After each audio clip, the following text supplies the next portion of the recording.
너무나 어처구니가 없고 대전 시민으로서 이거는 무슨 방법을 찾아야지만 되겠다. 관리 노동자를 제외하라. 급여는 올려달라고 아니고 직접 고용도 아니고 최소한 별일 없으면 계속 근무를 할 수 있다라는 기대도 있었으면 해요. 여러분은 경비원 하면 어떤 이미지가 떠오르시는지요? 은퇴한 사람들이 소일거리 삼아 하는 쉬운 일. 임금은 적지만 몸은 힘들지 않다고 여겨지는 일. 이것이 바로 경비원에 대한 우리 사회의 인식입니다. 하지만 이들의 노동 현실은 우리의 이런 인식과는 많이 다르지요. 어느 경비원의 하루를 전지적 현장 시점에서 따라가 봤습니다. 대전의 한 아파트. 아직 어둠이 내려앉은 시각이지만 누구보다도 하루를 일찍 시작해야 합니다. 오늘 해야 할 일을 빼곡히 기록하는 10년차 경비원 김윤수 씨입니다. 저희들이 6시 출근을 해서 순찰 1시간 돌고 인턴폰도 받고 주민의 이제 민원, 사무실의 지시사항을 따르고 그렇게 근무하고 있습니다. 입주민들이 출근하기 전 분주히 시설물을 살피고 점검하는 것으로 경비 업무를 시작합니다. 전기실, 기계실, 통신실, 옥상까지 순회 점검을 마치고 나면 재활용 쓰레기가 기다리는데요. 100여 세대가 내놓은 재활용 쓰레기가 금세 산처럼 쌓입니다. 배출 규정에 맞게 일일이 정리하는 것도 김 씨의 업무인데요. 10년차 베테랑 경비원의 손길로 많은 양의 쓰레기들이 깔끔하게 정리됐습니다.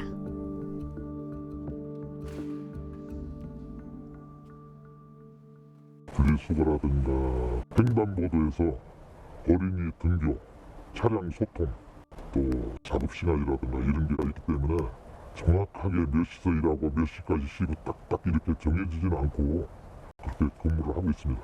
어린이들이 아저씨 수고한다고 인사하고 이럴 때 굉장한 보람을 느꼈어요. 한평 남짓한 경비 초소. 김윤수 씨의 사무실이자 휴게 공간입니다. 그래서 매일 내가 일찍 싸우고 있습니다. 잠자는 시간까지, 새벽 2시까지. 김윤수 씨의 하루 일과를 정리해봤습니다. 24시간 격일제 교대 근무로 식사 시간을 포함한 8시간의 휴게 시간, 그리고 이를 제외한 나머지 시간은 시설 관리, 환경 미화, 민원 응대 등의 업무로 꽉 차 있습니다. 업무 6시간 만에 찾아온 휴게 시간. 하지만 오전 분리수거 작업만으로도 휴게 시간을 훨씬 넘겼습니다. 서둘러 점심 식사를 챙겨보는데요. 이마저도 제대로 지켜지기 어렵습니다. 아이고, 안녕하세요. 차량번호 저 몇 통가 알 수 있어요? 저기가 안 붙어있어. 그렇죠. 안 붙어있어. 일부 차량인가 봐. 주차 민원 해결을 위해 나서는데요. 언제 발생할지 모를 입주민의 민원에 최대한 신속하게 대응해야 하는 것도 경비원의 업무입니다.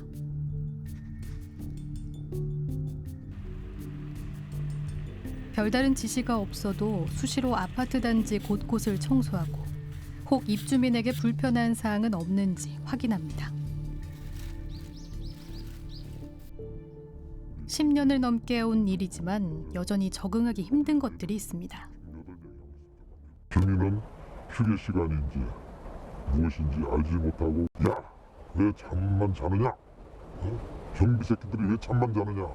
술 취한 취객의 폭행 그리고 욕설, 아무리 올바른 이야기를 해도 들리지 않고 들으려고 하지 않을 때 그때 어려움이 많았습니다. 그래도 직장이고 생계가 달려있고 여기에 월급을 받아먹는 그런 입장에서 힘들어도 참고 견디고 했습니다. 아파트 경비원들을 상대로 이른바 갑질을 하거나 나아가 폭력을 행사하는 일이 잇따르고 있습니다. 입주민들에게 폭언과 협박을 당하는 일이 또 벌어졌습니다. 소음 신고가 들어와 자제를 요청한 경비원에게 한 남성이 흉기를 휘두르며 위협합니다. 경비원의 태도를 들먹이며 기물을 파손하고 경비원에게 침을 뱉고 코뼈를 부러뜨리는 등 입주민들의 갑질 행태는 심각했습니다.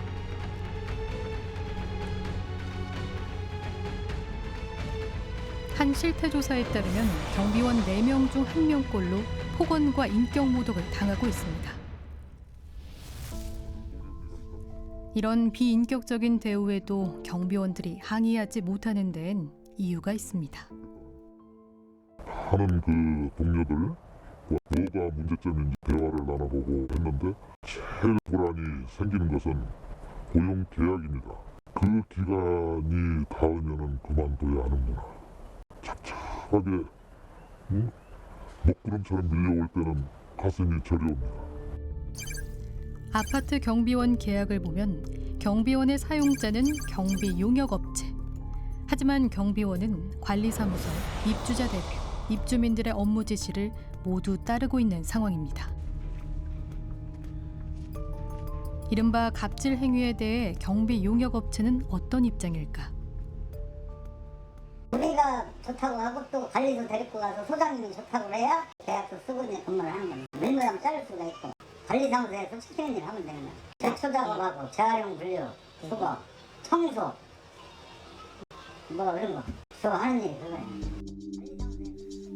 관리사무소의 업무 지시를 따라야 하는 상황. 경비원의 계약 조건에 대해서도 물었습니다. 기간은 3개월 단위로 해요. 3개월 이내에 3개월 쓸 기간이기 때문에 자를 수가 있고 3개월 지나면 이제 자동으로 연장되는 거예요. 3개월 단위씩.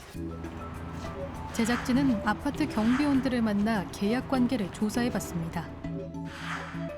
경비원 C씨의 근로계약서입니다. 계약 기간은 4개월.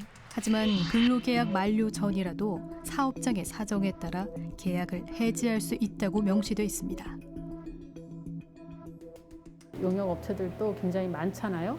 이런 서로 이제 경쟁 관계 속에서 어떻게 보면 우리 회사의 장점으로 옵션으로 달고 들어가는 것이 아닌가. 그래서 3개월 내지는 뭐 6개월 아니면 1년 미만으로 해서 퇴직금까지도 주지 않아도 되는 이렇게 하면서 전체적으로 관리비를 절약할 수 있다라고 입주자 대표들을 현혹하는 부분들이 있지 않을까 그런 생각을 하고 있습니다. 불리한 계약 조건 속에서도 일자리를 지키기 위해 이들은 침묵할 수밖에 없습니다. 그분들이 이런 얘기를 하시는 분도 봤어요. 초단기 계약이 끝날 때가 됐는데 어느 분이 지날 때 나 이러는 것 좀 보여드려야 되고 싶어서 근무 시간인데 안 돼도 와서 아니 왜 여기서 그 청소미화하고 화단이 풀 뽑고 왜 그러세요? 난 이해가 안 가서 여쭤본 적도 있어요. 근데 그분이 한 게 내 윗보이면 재계약 안 해준다 이거예요. 관리 주체나 주택관리 업체나 경비업체를 관리 감독해야 될 동대표들이 아는 게 사실 별로 없어요. 진짜 현실적으로는 그게 관심들이 없어요. 악조건과 입주민의 무관심 속에 외면받고 있는 경비원들의 현실. 우리가 모르는 사이 이들은 지쳐가고 있습니다. 고용 형태를 좀 살펴보면 일명 이제 쪼개기 계약 그리고 초단기 계약으로 지금 고용이 이루어지고 있는데 이렇게 되면 고용 불안 때문에 이 부당한 지시 그리고 입주민들의 갑질에도 적극적으로 대응할 수 없는 것이 현실이지 않습니까? 네, 이 기간제 근로자는 기간제 및 단시간 근로자 보호 등에 관한 법률에 의해서 사용자가 2년을 초과하여 고용하는 경우에는 기간에 정함이 없는 근로계약을 체결하는 것으로 보고 있습니다. 하지만 그 고령자 고용청취법에 의해서 만 55세 이상 고령 노동자는 예외 단서를 두고 있는 건데요. 이런 단서 조항을 둔 것에는 고령자의 고용 안정을 위해 장기간 일할 수 있도록 하는 것이 고령자에게 더 나을 것이라는 판단에서입니다. 예, 하지만 이런 예외 조항 탓에 위탁 경비업체가 관리비 절감 등을 명목으로 경비 노동자와 3개월, 6개월, 심지어는 한 달짜리 초단기 쪼개기 계약을 맺는 게 더 쉬워졌다고 하고요. 그래서 기간제 단기 근로자를 보호하기 위한 이 법이 제대로 힘을 발휘하지 못하고 있다는 지적을 받고 있습니다. 예, 지금 아파트 경비원들의 업무와 관련해서도 여러 논란이 있지 않습니까? 맞습니다. 사실 경비 노동자들은 경비업법에 따라 경비를 필요로 하는 시설 및 장소에서 도난, 화재, 그 밖에 혼잡 등으로 인한 위험 발생을 방지하는 업무만을 하도록 규정되어 있습니다. 있습니다. 이 법에 따르면 경비 노동자는 감시 업무만을 주 업무로 하고 정신적, 육체적 피로가 적은 이른바 감시적 근로자로 분류가 되는 것인데요. 예. 때문에 이 쉬운 노동이라고 여겨져서 회사가 노동부로 승인을 받은 경우에는 근로시간과 휴일, 휴게시간과 같은 근로기준법을 적용받을 수 없게 됩니다. 근로기준법 대상이 되질 않는다면 노동자로서의 권리를 전혀 보호받지 못하고 있다라는 얘기인데 주 52시간 시대에 24시간 교대제를 지금 암묵적으로 수용하고 있는 이런 형태라면서요? 예, 법과 현실 괴리에서 발생한 현상으로 볼 수 있는데요. 법에서 정한 그 경비 노동자들의 업무는 감시 업무잖아요. 하지만 현실은 주차 관리나 환경 미화, 분리수거 등의 과중한 업무를 하고 있는 게 사실이거든요. 실제로 경비원들의 과로로 인한 사망도 문제로 제기되고 있는데요. 예. 근로복지공단이 2018년부터 3년 동안 과로사로 인정한 전국의 아파트 경비원이 무려 74명에 달할 정도입니다. 한 해 평균 20명이 넘는다는 얘기인데요. 이 같은 수치는 과로사가 발생한 직업군 가운데 두 번째로 높은 수치라고 합니다. 자, 그래서 이 아파트 경비원의 업무를 새롭게 규정한 이 공동주택관리법 시행령이 오는 21일부터 시행이 되는 것으로 알고 있습니다. 네, 맞습니다. 경비원은 종래 경비업법에 따라 경비 업무만 수행할 수 있도록 되어 있었습니다. 하지만 이 개정 법령에 의해서 경비 외 필요 업무를 수행할 수 있도록 한 것인데요. 개정안에서는 경비 업무 외 청소 등 환경 관리, 재활용 가능 자원 분리 배출, 주차 관리, 택배 관리 업무 등의 경비원의 업무 범위를 현실에 맞게 정비하고 확정하는 것이 주요 내용입니다. 예. 하지만 이를 두고 그동안 암묵적으로 행했던 그 업무들이 이번 개정안을 통해서 명시적 업무로 규정이 되면서 오히려 경비원 업무가 더 늘어났다, 가중됐다 이런 말들을 하고 계시거든요. 예. 그리고 현재 문제가 되고 있는 경비 노동자들의 장시간 휴게 시간이나 초단기 계약, 그리고 재계약을 담보로 한 부당 지시, 그리고 단기간 계약을 통한 퇴직금 미지급과 같은 경비원들의 궁극적인 근로 환경 개선 내용은 포함이 되지 않아서 불만을 사고 있습니다. 자, 경비 노동자들이 어떤 부분을 우려하고 있는 것인지 화면으로 다시 보겠습니다. 고용노동청에 경비원들이 모였습니다. 근절하고 고용한 점 보장하라. 관리 노동자를 제외하라. 실질적인 갑질 문제, 초단기 계약 문제, 휴게 시간은 없고 휴게 공간도 형식적으로 마련된 문제, 이런 여러 가지 문제점들이 있었는데 그동안 경비 노동자분들이 목소리를 내기가 힘들었는데 오늘 이렇게 이런 자리를 시작으로 조금 발전되었으면 좋겠습니다. 경비원 최원호 씨는 교대 근무를 마치고 거리로 나섰습니다. 이거 좀 한번 읽어봐 주시면 고맙겠습니다. 현재 경비 노동자의 참 어려움을 시민들에게 알려드리고 한 분 한 분이라도 저희 어려운 현실을 알아주었으면 좋겠다라는 심정입니다.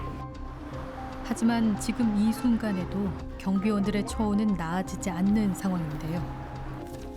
최 씨는 최근 일하고 있는 아파트로부터 경비원 감원 소식을 전해 들었습니다. 변경 동의서라고 써 있잖아요. 그러면 이게 사무실에서 받아다가 이런 각 문체통에다 꽂은 거죠. 경비원들이 직접 배포한 문서는 경비인력 감원 동의서. 최 씨는 혹여 일자리를 잃게 될까 하루하루가 불안합니다. 이런 서류를 우리가 이제 게시판에 이렇게 그냥 붙여놓기도 하거든요. 그럼 이걸 우리가 봤을 때 삼키는 걸요. 마음으로 삼키니까 마음적으로 아프죠, 사실. 사람들이. 거기다 그런 입장이고 그래요. 늦은 저녁까지 계속되는 경비원의 일과. 고단하지만 경비원이라는 일자리를 지키고 싶습니다. 제가 출근할 때 여기 일하러 노동을 하러 온다는 각오로 온 것이지 초소만 지키고 그런 것을 원치 않았기 때문에 일에 대해서는 주민에게 서비스를 해야 된다는 도리로 생각하고 근무를 하고 있습니다. 새벽 순찰 전 쪽잠을 청해보는데요. 계약 갱신을 앞두고 있어 마음이 편치 않습니다. 건강이 허락하는데 일을 할 수 없다는 그 불안감, 그것이 걱정입니다. 우리가 2019년도에 조사를 해봤는데도 입주민들은 경비 노동자들의 만족감은 굉장히 높아요. 그런데 경비 노동자가 어떤 처우에 있는지는 모르는 거지요. 좋은 아파트인가, 좋은 공동체인가를 보려면 저는 그곳에서 일하고 있는 노동자들을 바라보면 된다고 생각하거든요. 당장 시행되어지는 부분들을 충실히 알려내고 지키려고만 서로 노력을 한다면, 그리고 조금만의 관심을 입주민들이 보여준다면 가능한 부분이지 않을까 싶어요. 불안한 고용 현실 속에서도 묵묵히 일해온 경비원들이 지금 목소리를 내고 있습니다. 이들의 호소를 이제는 외면할 수 없습니다.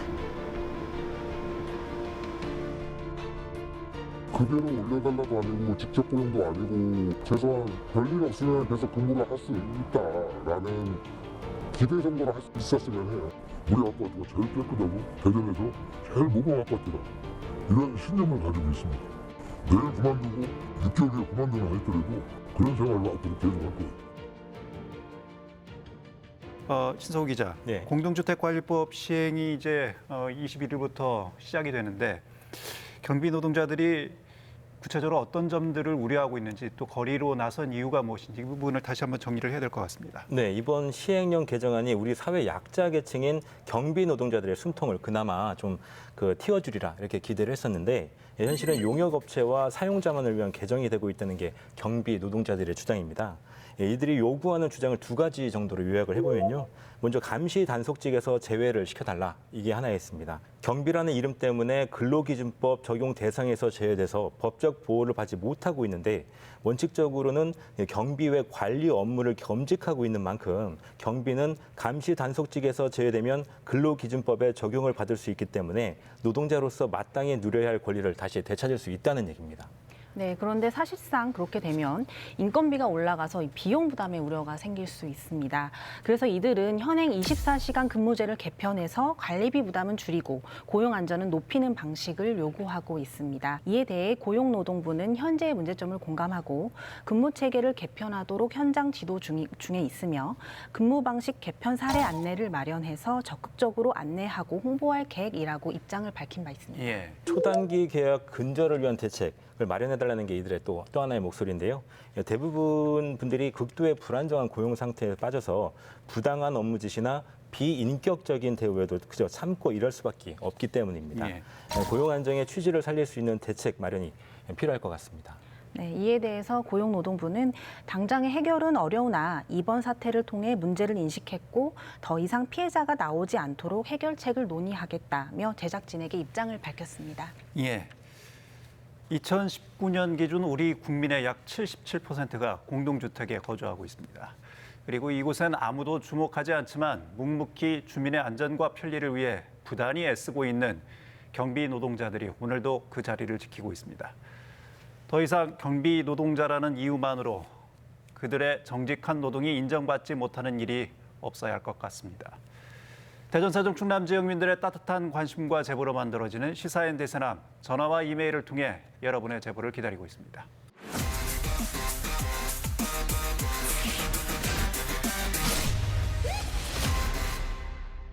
요즘 길을 다니다 보면 좀처럼 찾아보기 힘든 것들이 있죠. 공중전화 부스, 빨간 우체통, 그리고 길거리 쓰레기통입니다. 대전시는 쓰레기 제로 도시를 만들겠다면서 이 공공장소에서의 쓰레기 되가져가기 캠페인을 벌이고 공공장소에 있던 쓰레기통을 없앴습니다. 쓰레기통이 사라진 그곳은 지금 어떨까요? 오늘 시민르포 불청객이 그 현장을 찾아가 봤습니다. 네, 저는 지금 엑스포 남문광장 인근 대전시립미술관 근처 잔디밭에 나와 있습니다. 지금 시간이 한 새벽 6시 정도가 됐는데요. 보시다시피 이렇게 많은 쓰레기들이 이 잔디밭에 있습니다. 그렇다면 밤새 여기에서는 어떤 일이 벌어졌던 것일까요?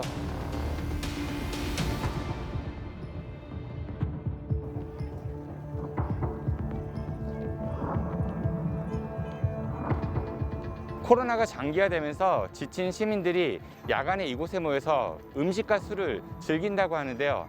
그러면서 여러 문제점도 동시에 노출이 되고 있다고 합니다. 이 엑스포 시민광장의 현재 상황에 대해서 한번 들여다보도록 하겠습니다. 다 펜스로 막아놨네요. 야외 금지 일부를 폐쇄합니다. 코로나 때문에 공원이 좀 폐쇄가 된 것 같습니다.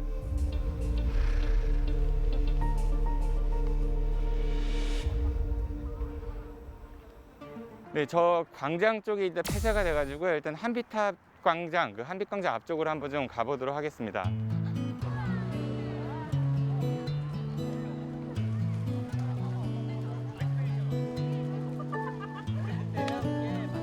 실내는 좀 답답한데 실외라서 마스크 벗고 놀아서 좋은 것 같아요. 방역수칙 지키면서 이렇게 한자리 하고 좋습니다. 당초 우려했던 것과 달리 이곳 한빛광장에선 그렇게 무질서한 모습은 볼 수 없었습니다. 다만 이렇게 넓은 곳에 매점 옆 단 한 곳에서만 쓰레기통이 설치돼 있었는데요. 그래서 분리수거는 고사하고 쓰레기통이 넘쳐나서 이렇게 미관상 좋아 보이지 않았습니다. 그런데 이곳을 돌아다니다가 관리하시는 분으로부터 새로운 정보를 듣게 됐습니다. 그럼 이거 치기 전에는 사람들 많이 왔었어요? 낮새는 것 같아. 아, 밤새도록이요? 그 미소가 그 통제 거기는 섰더라고요 오늘. 네, 엑스포 남문광장 쪽이 폐쇄가 되면서 사람들이 인근 시립미술관 근처 잔디광장으로 모이고 있다고 합니다. 그곳을 한번 가보도록 하겠습니다.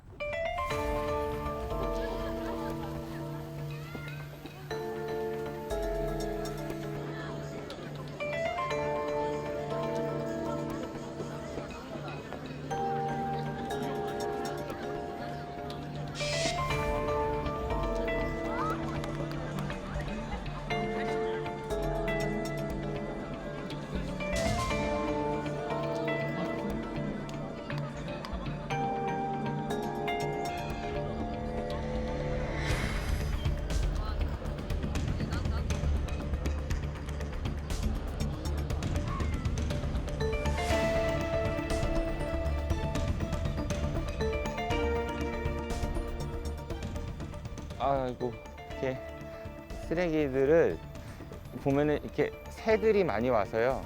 이 남기고 간 음식들을 먹고 있고요.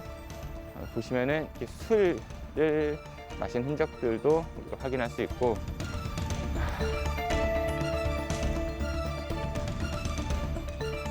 그 음식을 먹다가 남기고 간 것을 그대로 두고 여기도 좀 화면에 보일지 모르겠지만은 날파리들도 많고요. 아, 여기는 그냥 치킨을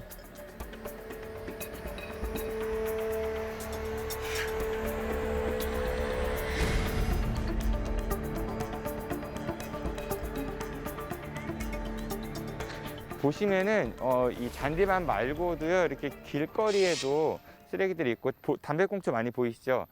이곳은 이 일대는 그 금연구역이거든요. 그런데 관리가 전혀 제대로 되지 않고 있고요. 잠깐 와보시겠어요? 네, 이런 벤치에도 드시고 남은 것들을 그대로 두고 갔습니다. 상당히 많은 곳에서 이 쓰레기들도 발견할 수 있고요. 그 무질서함도 동시에 확인할 수가 있습니다. 지금 처음 봐갖고 깜짝 놀라서 이거 나 무슨 영화 찍는 줄 알고 아니에요. 이거는 좀 심한데. 안타깝기도 하고 황당하기도 하고 좀 놀랐어요. 아침에 산책하다가. 너무나 어처구니가 없고 대전 시민으로서 이거는 무슨 방법을 차지하지만 되겠다라는 생각을 좀 하고 있습니다.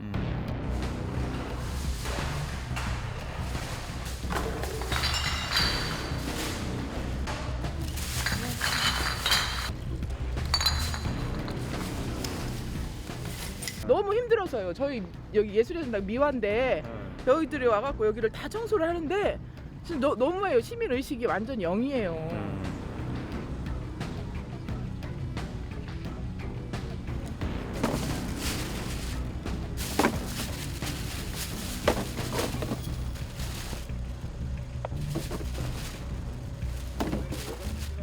보기에도 미관상에도 안 좋고요. 일단 새들이 다 헝클어 놓으니까 또 한 곳에다 모아두는 공간이 있으면은 그 저희도 청소하기도 편하고 시민들도 조금이나마 개선이 됐으면 얼마나 좋아할까 이런 생각도 들긴 드네요. 다니다 보니까 이 일대에는 쓰레기를 버릴 만한 곳이 또 마땅치가 않습니다. 이렇게 쓰레기를 두고 가는 것도 문제지만요. 쓰레기를 또 버릴 곳이 없다. 이것도 좀 문제일 것 같은데요. 그래서 제가 좀 특별한 실험을 해보려고 합니다. 안녕하세요. 저 혹시 파란색 통 좀 구할 수 있을까요? 네.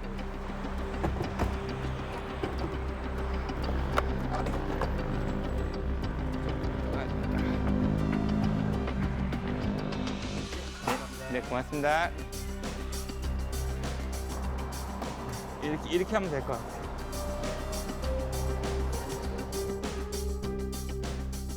네, 어제와 같은 장소로 지금 저녁 다시 나와봤습니다. 보시다시피 낮에 샀던 이 쓰레기통을 좀 여기 설치해 보려고 하는데요. 이게 설치됐을 때 시민들은 어떤 반응을 보일지 한번 지켜보도록 하겠습니다.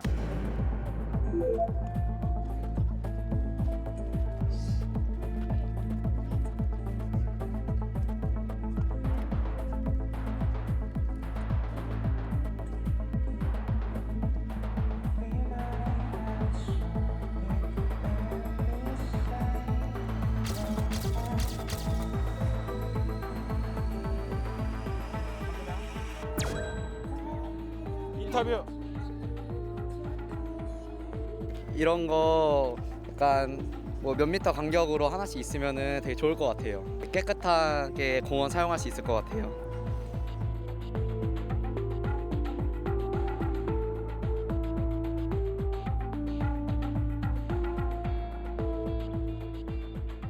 이러고 있으면 좋죠. 좋죠. 그러니까 뭐 그냥 뭐 이렇게 쓰레기 버리는 이런 확률이 아무래도 많이 줄어들 것 같아요. 네.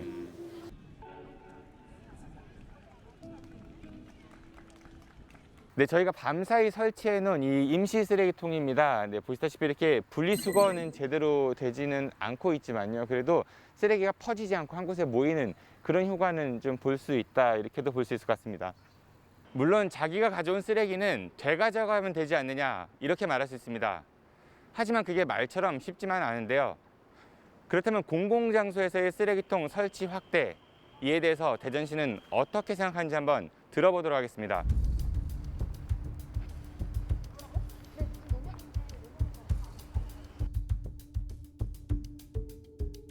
쓰레기통을 놨었는데 시민들이 집에 있는 쓰레기까지 갖고 와요. 관리도 안 되고 그리고 수집 운반 요원들이 한계가 있거든요. 대전시가 쓰레기통을 없앤 취지는 충분히 이해를 하는데 현실에서 그게 취지대로 작동이 안 되고 있다는 지적도 있는 것 같거든요. 불법으로 무단 투기를 하는 사람들이 많다고 해서 그런 사람들을 위해서 다 그냥 시에서 전부 다 치워주면 여기는 그냥 버려도 돼. 야, 술 먹고 여기 가도 내일 보니까 치워져 있구나. 이런 생각 만연이 된다고요. 일부 사람들 때문에 시민 대다수를 잠재적인 불법 쓰레기 투기꾼으로 생각하는 대전시의 행정. 뭔가 씁쓸한 뒷맛을 남깁니다. 자신의 생활 쓰레기를 공공 쓰레기통에 버리는 얌체 같은 행동 절대 해서는 안 될 텐데요. 하지만 공공장소에 쓰레기통이 있고 없느냐에 따라서 그 차이는 분명 확연하게 나타날 수 있습니다. 그러니까 성숙한 시민의식이 필요하다 이런 말들뿐만 아니라 대전시가 시민 편의를 위해 좀 더 친절한 행정을 펼쳐주면 좋겠습니다. 잔디밭이 아니라 쓰레기밭이라고 해도 과언이 아닌 그런 상황인 것 같은데 어쨌든 대전시는 공공장소에 쓰레기통을 갖다 놓으면 오히려 불법 투기가 더 만연해질 것이다. 이렇게 지금 우려하고 있는 것 같아요. 네, 이렇게 공공장소나 거리에 쓰레기통이 없어지게 된 건 쓰레기 종량제가 도입되면서부터인데요. 1995년 시작된 쓰레기 종량제로 무단 투기를 방지하기 위해 그 길에 설치되어 있었던 그 쓰레기통들이 많이 철거가 됐습니다. 하지만 쓰레기통이 없는 것에 불편을 호소하는 시민들이 늘어나면서 2010년도 이후부터는 일부 지역에서 공공장소나 거리에 꼭 필요한 만큼의 쓰레기통을 다시 설치하는 추세를 보이고 있습니다. 예, 이런 가운데 몇 년 전에 서울시에서 아주 쓰레기통 설치와 관련해서 흥미로운 실험을 했다면서요. 네, 5년 전입니다. 2016년 서울 강남대로를 사이에 두고 한쪽 길엔 100m마다 쓰레기통을 두고 다른 쪽 길엔 쓰레기통을 아예 없앤 건데요. 강남구는 쓰레기통이 있어야 시민들이 길거리에 쓰레기를 버리지 않는다고 판단을 하였고, 서초구는 쓰레기통이 있으면 쓰레기 양이 늘어나기 때문에 아예 없애는 것이 낫다고 보고 쓰레기통을 없앤 것입니다. 예. 쓰레기통을 설치한 강남구의 관할 거리는 좀 깨끗해졌던 반면에 쓰레기통이 없는 서초구는 길거리는 여전히 쓰레기가 많았다고 합니다. 예. 그런 가운데 공무원들 입장에서 봤을 때는 쓰레기통이 설치되지 않은 그 서초구의 경우는 그 가정에서 배출되는 쓰레기가 그 강남구의 4분의 1 정도 수준으로 감소를 했다고 합니다. 예. 사실 뭐 어느 정책이 맞다 틀리다 판단하기는 쉽지 않습니다만 쓰레기를 바라보는 공무원의 입장과 시민의 입장은 분명히 다른 것 같습니다. 하지만 매일 아침이면 이렇게 쓰레기장이 된 공원과 마주하는 게 결코 바람직한 일은 아니지 않습니까? 예, 그래서 한편에서는 일부 이 비양심적인 이런 시민들의 행태를 시민 모두가 다 똑같다, 그런 식으로 한다, 이렇게 치부할 것이 아니라 대안을 마련해야 되지 않겠느냐, 이런 목소리가 나오는 것도 사실인데요. 그 대안으로 꼽히고 있는 게 바로 그 쓰레기통 설치인 거죠. 영국에서는 공공장소 쓰레기통 문제를 IoT 기술로 해결하고 있다고 하는데요. 쓰레기통 안에 쓰레기 양을 알려주는 스마트 센서를 부착해서 환경미화원에게 실시간으로 데이터를 제공해 주는 건데요. 예. 쓰레기가 넘쳐서 더러워지는 문제를 해결하고 있는 겁니다. 우리나라에서도 지난 2019년 서울시 구로구와 경기도 일부 지역에서 이와 같은 비슷한 기술을 도입한 사례가 있습니다. 예. 시민의식이 굉장히 중요한 건 사실인데 이런 것들을 대전시가 이제 시민의식이 부족하다 이렇게만 치부할 것이 아니라 새로운 기술, 새로운 아이디어하고 좀 접목하는 그런 시도, 노력, 도전들이 좀 필요해 보입니다. 예. 쓰레기통을 없애는 것이 좋은지 설치하는 것이 좋은지 적어도 행정기관이 시민 편의를 위해서 어떤 행정을 펼쳐야 할지 좀 고민이 필요해 보이는 부분입니다. 지금 여러분은 시사인대세람과 함께하고 계십니다.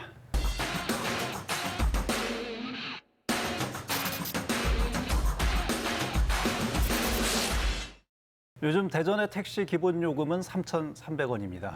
그런데 충남 서천에는 단돈 100원이면 탈 수 있는 택시가 있다고 합니다. 지난 9월 미국 뉴욕타임스에서는 이런 100원 택시를 신의 선물이다, 혁명이다 이렇게 극찬까지 했지요. 충남 전 지역에서도 운영 중이면서 이 정부에서도 앞장서서 전국으로 확대하기 위해 노력 중이라는 공공형 택시. 과연 잘 운영되고 있는지 이럴수 이슈에서 찾아가 봤습니다. 안녕하세요. 농소리 119 이장 김은자입니다. 우리 계룡시에서는 효생택시를 운영하고 있습니다. 마을 주민들이 너무 불편하다고 하니 저희 마을은 어떻게 해야 될까요?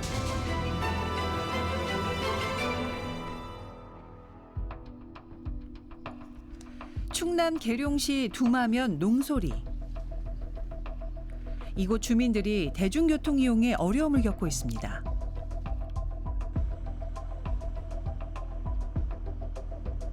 아홉 시 35분, 오후에 7시 이렇게 3번입니다. 이렇게 47번이 서부터미널에서 농소리까지 하루 6번 있었습니다. 그거 타고 갔을 때는 그 다음 차로 가서 시장 보고 다음 차로 올 수 있었는데 그 차를 갔다가 오늘 갑자기 폐지시켜버리고 하루 6번 운행되던 47번 노선이 주민들 동의 없이 변경된 건데요. 바뀐 2개의 노선을 타고 기존 도착지로 가기 위해선 환승을 해야 합니다. 환승하는 데 있어서 어른들이 그 차도 못 타고 두 대 하다 보면은 그 차도 놓치고 밤에 오실 때도 있고 막 그래요. 그래 이제 각 리 이장님들하고 반장님들하고 해서 저희 주민들이 막 싸워가지고 그나마도 3시간에 한 번씩 170분인가 3시간에 한 번씩 차가 있어요. 그 차를 놓치면 다음 3시간을 또 기다려야 돼요. 버스 운행 횟수는 그대로지만 실질적으로 이용하는 노선은 줄어든 상황. 긴 배차 간격으로 불편을 겪고 있는데요. 버스 시간 맞을 때는 타고 맞지 않으면 택시 불러 타고 나가고 시간이 안 맞으니까. 시장 보려면 또 버스 시간이 안 맞으면 하루 종일 기다려야지. 겁나게 불편해. 몇 번 갈아타야지. 비는 막 오고. 막 야채 같은 거 샀는데 버스를 놓쳤어. 근데 어떻게 뭐 저녁은 들어오지 어떻게 해요. 그래서 상집에 가서 상을 사갖고 거기 가서 그 양반 보고 좀 실어다 달라고 그랬어요. 그렇게 해서 온 적도 몇 번 있어요. 주요 교통수단이 버스인 상황. 불편을 해소할 수 있는 방법은 없는 걸까요? 도시 지역 말고 자연불악이라든가 이런 쪽에서도 그런 수요가 있기 때문에 뭐 한 번 들어가던 두세 번 들어가던 걸 뭐 세네 번 더 들어오게 해달라 뭐 이런 의견은 있으신데 그건 또 어차피 또 재정적 여건이 들어가야 되는 상황이라 그것도 한번 지금은 저희가 이제 전체적으로 버스 노선 개편은 한번 추진하고 있는 상황입니다. 검토하고. 언제 개편될지 모르는 버스 노선을 마냥 기다려야만 하는 상황. 주민들은 또 한 가지 문제점을 지적합니다. 길도 좁고 눈 오도 미끄럽고 하니까 버스가 안 들어요. 아예. 겨울에는 노다지 걸어 다니고 눈 속이나 비가 오나 눈이 오나 그냥 걸어가야 돼요. 고르지 못한 도로 상태로 대형 차량 운행이 어려울 뿐만 아니라 기상 악화가 발생하는 경우엔 마을 안쪽 정류장까지 운행하지 못할 때도 있다는데요. 버스를 운행하는 기사들 역시 운행에 따른 고충을 겪기는 매한가지입니다. 여기 이제 길이 좁고, 네, 길이 좁아갖고 여기 이 승용차 갖고 올라와 보셨죠? 거기 올라오는 데가 너무 좁아갖고 승용차하고 저기 교행이 안 돼요. 네, 그래서 피하기가 너무 힘들어요.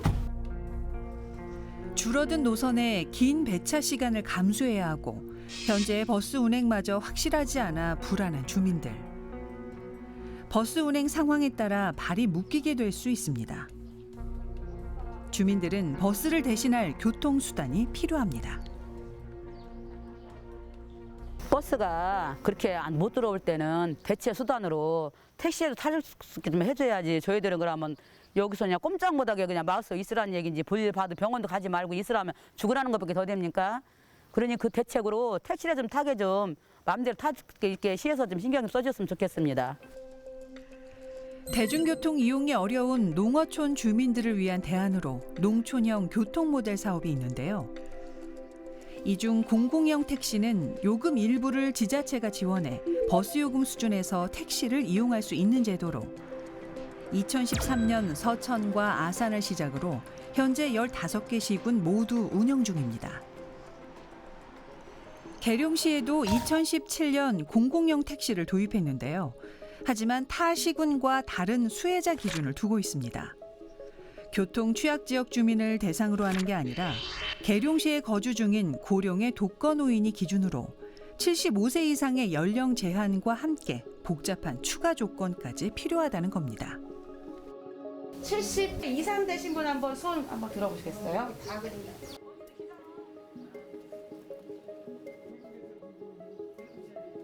택시 쿠폰 받으실 수 있는 거예요. 아, 두 분밖에 안 돼요? 네, 여기 두 분밖에 안 돼요. 노인 회원중이 한 40명 되는데요. 불과 7명 정도밖에 안 돼요. 그것도 뭐 75세라고 다 있는 것도 아니고 90세 이상 노인네들도 있고 85세 이상 된 노인 그분들은 또 안 나오더라고요, 그게. 실제로 이 마을 어르신들은 공공형 택시 혜택을 받지 못해 버스에 의지하지 않고는 이동이 어려운 상황입니다. 청무병원 가서 타고 나오네. 차 시간이 여기서 안 맞아서 차가 여기 종점이라도 안 맞아갖고 갈 때는 타고 가고 올 때는 택시를 타고 와야 돼. 그러면 어디까지 오려면 시내에서 읍내에서 15,000원을 줘야 돼. 그게 나는 딱지도 없고.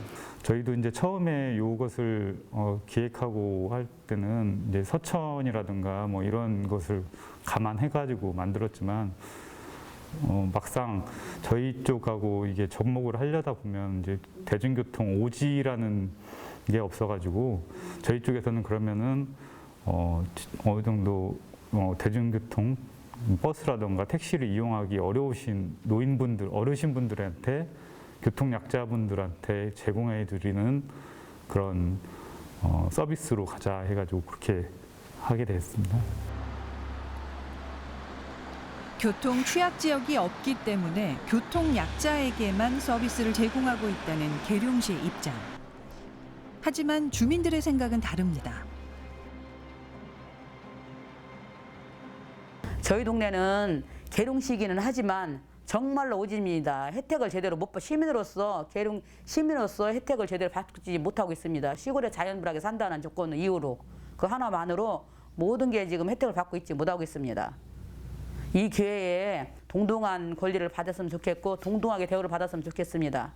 외곽 지역 같은 경우는 수요응답형이라는 공공용 버스, 공공용 택시가 적합하다는 이야기를 많이 하고 있고요. 그 이유는 3회라고 기준을 명시해 놓으면 이용자가 없어도 버스가 3회 들어가야 되거든요. 버스나 택시가.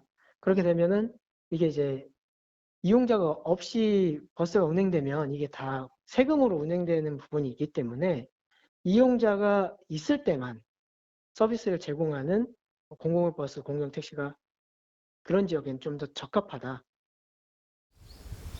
3, 8, 5, 5.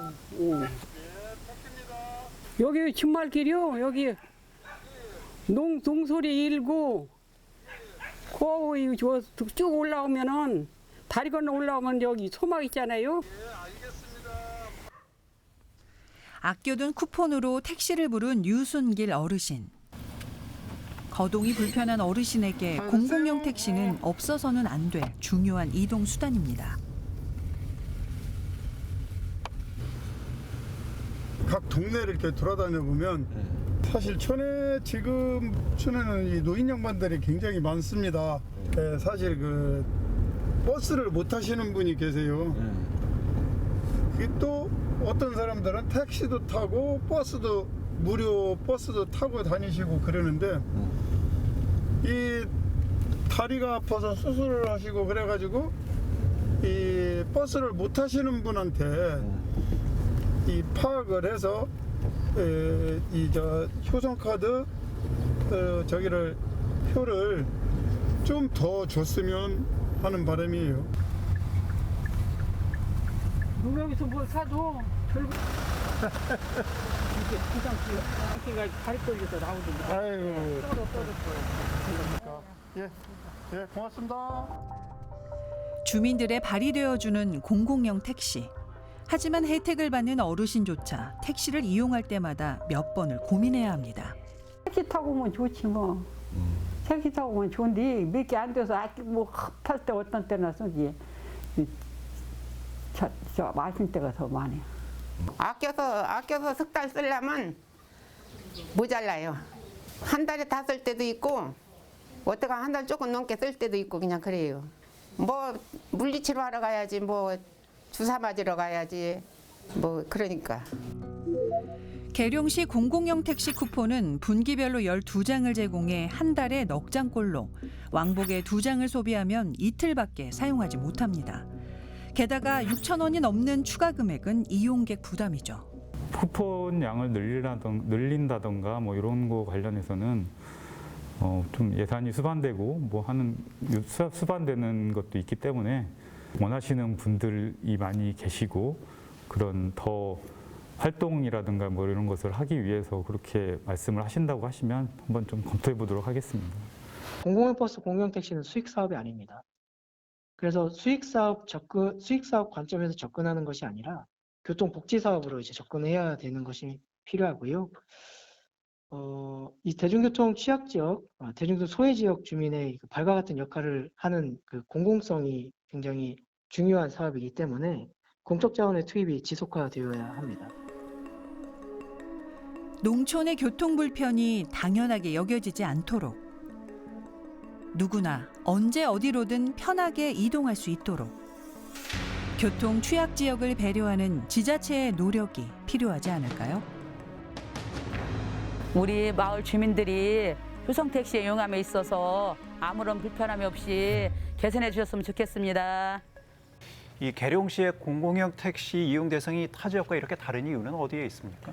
2013년 서천과 아산에서 먼저 사업을 시작을 했고요. 2018년부터는 아예 정부가 나서서 공공용 택시와 공공용 버스를 본격적으로 추진을 했고 대중교통 취약 지역에 지역 맞춤형 교통 서비스를 제공을 하고 있습니다. 이를 통해서 현재 계룡시를 제외한 충남 14개 시군이 모두 국비 지원을 받아서 운영을 하고 있는데요. 계룡시는 유일하게 교통 약자를 대상으로 지원하면서 국비 지원을 받고 있지 않습니다. 국비 지원을 받지 않고 있는 것도 좀 의아스럽긴 하지만 교통 보험약자라는 그 기준이 조금 다소 애매하고 그리고 보셨다시피 그 좀 기준 자체도 좀 협소하다 보니까 거기에서 좀 불편함을 초래하고 호소하시는 분들이 좀 많아지는 것 같습니다. 예. 네, 이 교통 소외 지역이 없다는 것이 계룡시 입장입니다. 하지만 사실상 현행법 규정에는 이 교통 소외 지역이라는 법적 정의는 없습니다. 다만 한국교통안전공단의 기준으로 살펴보면 지역 주민의 교통 수요에 비해 버스나 택시 등 공공교통 서비스가 충분하지 못해 일상적인 이동이나 사회 경제적 활동에 제약이 발생하는 지역을 교통 소외 지역으로 보고 있습니다. 예, 대전시도 그 지난 7월부터 공공형 택시를 시범적으로 지금 시행하고 있는 것으로 알고 있습니다. 대전시는 11개 지역이 대상입니다.